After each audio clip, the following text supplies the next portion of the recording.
So let's see where we can start. So I'll go ahead and get started.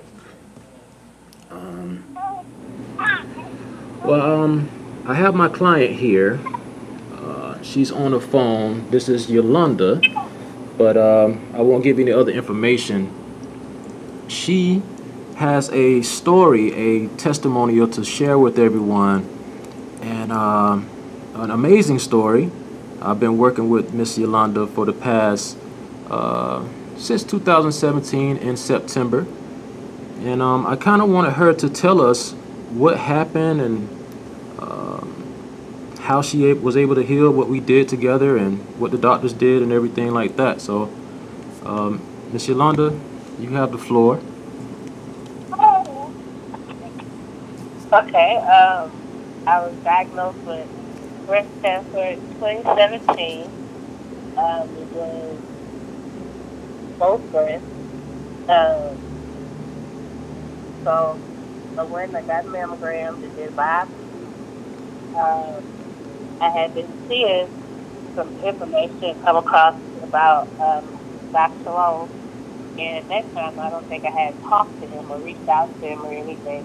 So I just took a chance and got in touch with him and told him my circumstances, and we went over some things. I'm not sure if I did the total detox before or no, I started it after the diagnosis and before I got the surgery. So I went and I talked to him.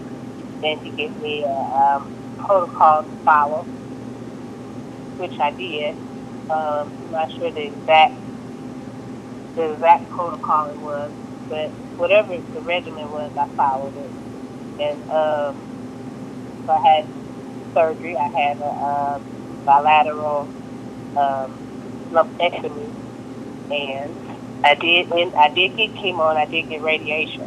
But the times when I went through chemo, I did not have any of the side effects that were associated with the chemo, and largely because I continued the regimen that I was on. So I didn't get the nausea and vitamin. I did lose my hair, but that was because it killed all the cells. So that was one side effect that I did get. But as far as like the nausea and vomiting and things like that, I didn't get any of those. And uh, the major side effects of breast cancer and chemotherapy, especially in my type, because I was um, estrogen and progesterone positive, which means that my cancer was fueled by my hormones.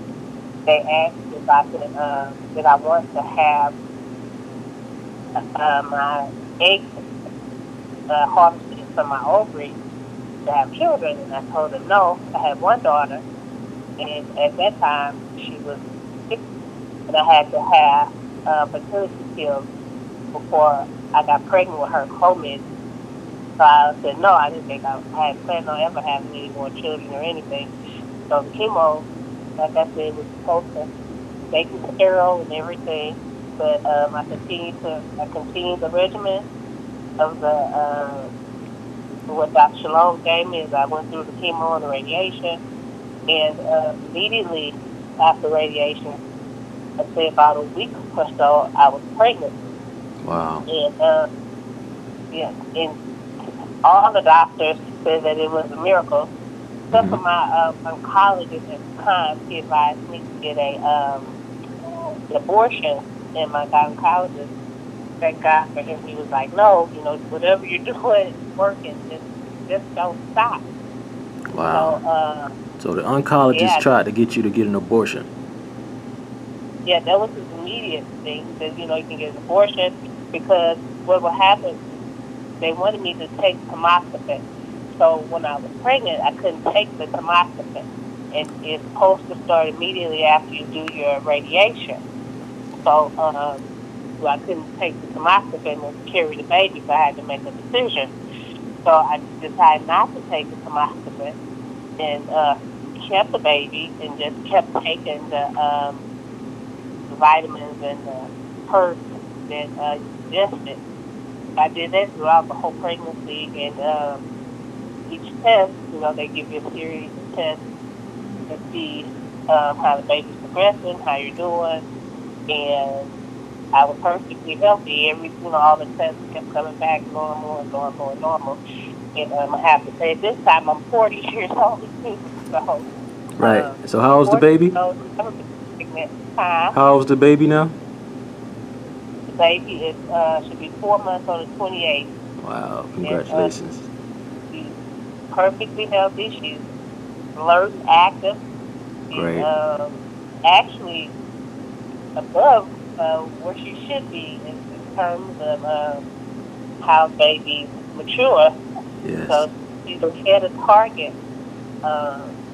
And again, it's because of those, I highly believe it's because of the vitamins and the herbs that I was taking. They were all beneficial Okay. to myself Okay. and baby.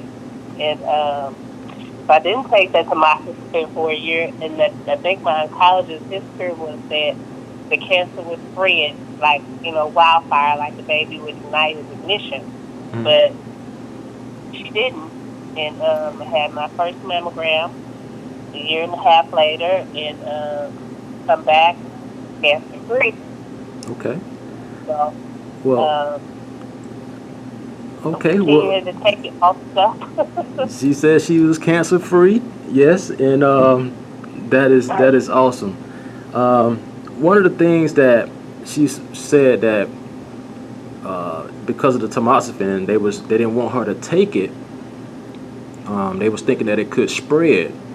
She said, but she was taking something called glucuric acid, basically the calcium D-glucarate that I asked her to be on, and also some high dense cruciferous vegetables. All the cruciferous vegetables have glucuric acid in there, and what that does is basically changes the paradigm of how estrogen cancers, hormone dependent cancers, actually spread throughout the body. And if you were to take those on a normal basis, it would decrease those levels. And just like with I've helped people with prostate cancer and breast cancer, I always give them high dense cruciferous vegetables, and that's one of the things that help out a lot. So she was saying cancer free. The doctor, she's been basically giving me all of the different medications she's been taking. The doctors they knew exactly what you were taking, right? Yes, well, the funny thing about it, I had did some research. I knew that they could not tell me, like, legally, they can't tell you not to take your medications. They can't legally recommend you take any herbs or additional supplements. So when I was telling them what I was taking, they never advised me to stop taking them. And they actually, they learned some things as well. So they didn't know about some of the cyclophosphamines and the calcium gluconate and all those things. They didn't know how it worked and how it affects cancer. So they were asking me questions, and again, they can't comment legally, but they never advised me to stop taking them. Okay. So, and my gynecologist encouraged me not to stop taking them. Right. So all this vitamin C, the vitamin D3s, pretty much I wrote down a protocol for you, asking you to at least try to get in 9 cups of vegetables every day, juicing and cleansing out the lymphatic system, because I thought that you was going to be on this tamoxifen for a while, and I didn't want you to be on it because I knew they had some other risks that you were going to have to deal with in the future. One of the things tamoxifen does is basically it disturbs the uterine lining. It can cause endometrial cancer. It has other side effects within the endocrine system. So what we did was basically curb all the inflammation and induce what they call apoptosis. It's a programmed cell death for all cancer cells. And when you do that, you use all the cruciferous vegetables to help out. I also asked you about iodine, didn't I? Yeah, I have iodine in my fridge now. I take a few drops in my water bottle and I drink that. So I do use iodine. I rub some on my breast. Right, So I right, use that. right. I remember I telling you just put it directly on the breast. It will soak in.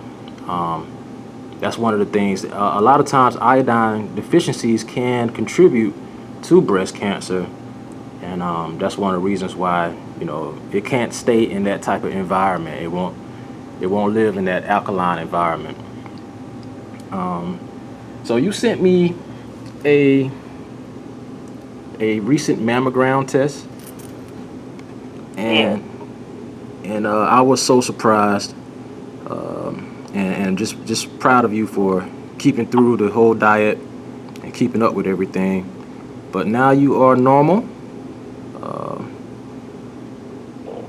and And no sign of breast cancer at all.